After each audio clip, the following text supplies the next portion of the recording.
Hello guys, आपका स्वागत है बिल्कुल एक नए वीडियो में। पिछले वीडियो में जहां तक हमने देखा था कि जियांग सप्लाइजेस को लेने के लिए जैंग के पास चला जाता है, वहां पर जैंग अपनी कार से उतरकर जियांग के कपड़ों को देखकर बोलता है, फेक डिजाइनर ब्रांड है, मुझे तुम जैसे लोगों से नफरत है जो कि अमीर होने का नाटक करते हैं जब वो रहते भी नहीं है। तो फिर जियांग बोलता है, डिजाइनर ब्रांड मुझे नहीं पता, मैंने इसे बस एक रैंडम से स्टॉल से लिया था।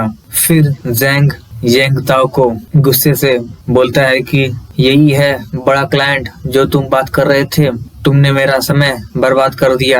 यांग ताओ बोलता है, ब्रदर जैंग, ये सच में एक बड़ा क्लाइंट है। जैंग यांग ताओ को एक लात मारता है और बोलता है, बड़ा क्लाइंट, मैं इस बिजनेस में बहुत सालों से हूँ और मैं बता सकता हूँ कि कौन अमीर है और कौन नहीं, बस एक लुक में। फिर जियांग बोलता है, हे, ऐसा लगता है कि मेरा ऑरा काम नहीं कर रहा है। और फिर जियांग बोलता है, I can't even intimidate and illiterate who look down on people. ये सुनकर जैंग गुस्सा आ जाता है और जियांग का कॉलर पकड़कर बोलता है, क्या कहा तुमने? फिर जियांग बोलता है उसके चेहरे पर, मैंने कहा कि तुम लोगों को नीचा दिखाते हो। फिर जैंग बोलता है, तुम्हारी हिम्मत कैसे हुई मुझे इलिटरेट कहने की? तो फिर जियांग बोलता है, लोगों को नीचा दिखाना ये बोलना सही है? फिर तभी यांग ताओ बोलता है, जियांग, जैंग को परेशान मत करो, वो सच में इलिटरेट है और उसको अच्छा नहीं लगता ये बात अगर कोई बोले तो। फिर जैंग यांग ताओ को लात मारता है और बोलता है, भाड़ में जाओ तुम, अगर तुम बात भी नहीं कर सकते सही से तो चुप रहो। फिर जैंग जियांग से बोलता है, बिग क्लाइंट, हाँ, अगर तुमने एक ट्रक मुझसे सामान नहीं लिया तो तुम यहाँ से खड़े नहीं जाओगे। फिर जियांग अपना स्मार्टफोन निकालता है और बोलता है, मेरा कॉलर खींचना बंद करो और मुझे अपना अकाउंट दिखाने दो। जियांग का अकाउंट देखने के बाद जियांग बोलता है, 1 मिलियन, क्या तुम मजाक तो नहीं कर रहे? फिर जियांग बोलता है, ये मजाक नहीं है और किस चीज के लिए मैं यहाँ पर हूँ, ये डिपॉजिट है, मैं 5 मिलियन का सामान लूंगा, जल्दी करो और ट्रक को लोड करो और मैं बाकी के तुमको 4 मिलियन दूंगा जब सामान रेडी हो जाएगा। फिर जैंग जियांग से पूछता है, तुमको कैसा सामान चाहिए? जियांग बोलता है, rice, oil, salt, snack, drink, कोई भी चीज जो खाने वाली हो और पीने वाली हो, मुझे सब चाहिए। फिर जैंग बोलता है, फॉलो मी, और अपने मन में सोच रहा होता है, मुझे अपने लक पर विश्वास नहीं, मेरे पास एक फूड का बैच है जो एक्सपायर्ड होने वाला है और यहाँ पर एक बेवकूफ आ गया है उन सबको लेने के लिए।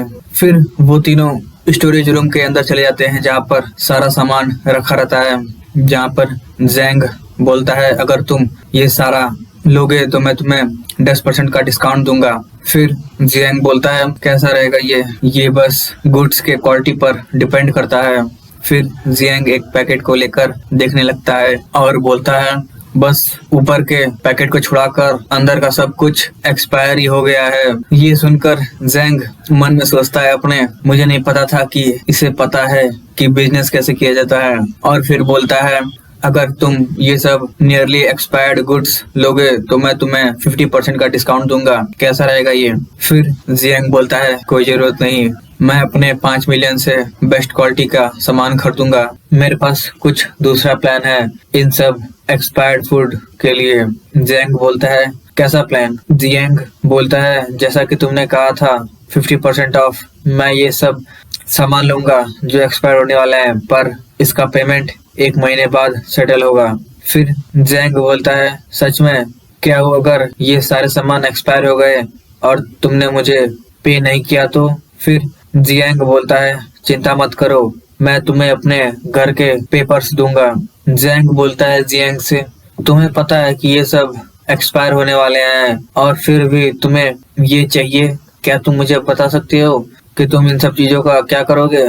फिर जियांग के कंधे पर हाथ रखकर बोलता है, ना सिर्फ जो फूड एक्सपायर और जो एक्सपायर्ड भी हो चुके हैं उन सब की कीमत बढ़ जाएगी कुछ दिनों में। ये सुनकर थोड़ा जियांग घबरा जाता है और बोलता है, तुम्हारा क्या मतलब है? फिर जियांग बोलता है, अब पूछना बंद करो, बस इन सब चीजों को डिलीवर कर दो, मैं तुम्हें एड्रेस सेंड करता हूँ बाद में। फिर हमें दिखाया जाता है कि जियांग के फोन पर कॉल आता है और वो उसे उठाता है और बोलता है कौन है। उस फोन में से कोई बोलता है क्या ये मिस्टर जियांग है, आप अपने घर को बेच रहे हैं राइट। फिर जियांग जियांग से बोलता है मुझे कुछ और काम करने हैं, फूड्स का ध्यान रखना मेरे लिए। फिर हमें दिखाया जाता है कि जियांग और वो बुढ़ा दोनों साथ में खड़े रहते हैं, जहाँ पर वो बुढ़ा बोलता है मैं तुम्हारे कंडीशन को एक्सेप्ट करता हूँ, चलिए कॉन्ट्रैक्ट को साइन करते हैं। जियांग अपने मन में सोच रहा होता है कि ये बुढ़ा घर को केयरफुली देखा तक नहीं और ये इतनी जल्दी में है कि ये डिपॉजिट करके कॉन्ट्रैक्ट को साइन करना चाहता है। फिर जियांग पूछता है सर आप इतनी जल्दबाजी में क्यों हैं। वो बुढ़ा बोलता है सच बताऊं तो मेरी पोती का स्कूल ट्रांसफर होने वाला है और हमें एक अर्जेंटली घर चाहिए रहने के लिए। मैं इस इलाके में छानबीन कर रहा था और बस तुम्हारा ही घर सेल पर था। मिस्टर जियांग प्लीज पीछे मत हटिएगा। फिर जियांग बोलता है सर आप बहुत ही ऑनेस्ट हैं कि आपने सब कुछ सामने बता दिया, आपको डर नहीं कि मैं दाम को बढ़ा दूंगा। ये सुनकर वो बुढ़ा बोलता है मिस्टर जियांग इस घर को खरीदने के लिए हमने अपनी फैमिली के एंटायर सेविंग। फिर तभी जियांग बोलता है चिंता मत कीजिए सर, मैं पीछे नहीं हटूंगा। फिर वो लोग कॉन्ट्रैक्ट को साइन कर लेते हैं। फिर वो बुढ़ा जियांग को झुककर बोलता है मिस्टर जियांग अब आप अपना काम कर सकते हैं, मैं आपको डिस्टर्ब नहीं करूंगा। फिर जियांग बोलता है टेक केयर। जियांग अपने मन में सोच रहा होता है कि काइंड हार्टेड और हॉनेस्ट होना ये और इसकी ग्रैंड डॉटर शायद से 1 महीना भी सरवाइव ना कर सके एपोकलिप्स में। फिर तभी जियांग बोलता है वेट सर रुकिए, होल्ड ऑन। वो बुढ़ा मुड़कर बोलता है व्हाट इज इट। जियांग बोलता है आप अपना एड्रेस दीजिए मुझे जहाँ पर आप रह रहे हैं इस समय। फिर हमें दिखाया जाता है कि जियांग अपने कंस्ट्रक्शन साइट पे चला जाता है जहाँ पर वो अपना फोर्ट्रेस बना रहा होता है और वो कंस्ट्रक्शन मैनेजर से मिलता है, जहाँ पर कंस्ट्रक्शन मैनेजर उसे बोलता है कि बॉस जियांग सेकंड बैच के फंड का। जियांग बोलता है मैं उसे ट्रांसफर कर दूंगा तुम्हें जल्दी, कंस्ट्रक्शन कैसा चल रहा है। जहाँ पर मैनेजर उसे बताता है कि 70 से 80% तक काम हो चुका है, देखिए वॉल्स और डोर्स सब बहुत ही सेफ हैं। जियांग पूछता है और वेयर हाउस।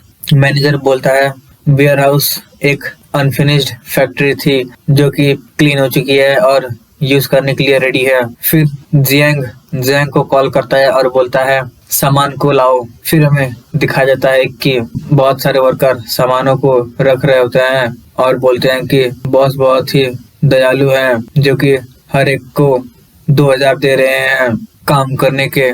और हमें दिखाया जाता है कि जियांग वर्कर्स को बताता है कि फ्रेश फ्रूट और वेजिटेबल्स और दूसरी चीजें सेपरेटली स्टोर्ड होंगे, उन्हें मैसअप मत करो। जहाँ पर सब चीज होने के बाद जियांग के सामने स्टेटस विंडो पे कुछ आता है जहाँ पर उसका टास्क कंप्लीट हो जाता है और उसे पॉइंट्स मिलते हैं और वो देखता है कि एक नया बॉक्स है सिस्टम स्टोर में और वो बोलता है मैं बहुत ही लकी हूँ कि मैं एबिलिटीज को गेन कर पा रहा हूँ एपोकलिप्स से आने से पहले। और वो उस बॉक्स को एक्सचेंज कर लेता है। उस बॉक्स में से उसको माइंड आई मिलता है जिससे कि वो डिटेक्ट कर सकता है हॉस्टिलिटी दूसरे लोगों का। जियांग देखता है और बोलता है हॉस्टिलिटी डिटेक्ट करना ये सबसे मोस्ट यूजफुल एबिलिटी है एपोकलिप्स में। फिर उसको एक नया टास्क मिलता है जिसमें कि उसको वेपन स्टोर करना रहता है। टास्क को पढ़ने के बाद जियांग हंसते हुए बोलता है कि मेरे दिमाग में भी यही चल रहा था।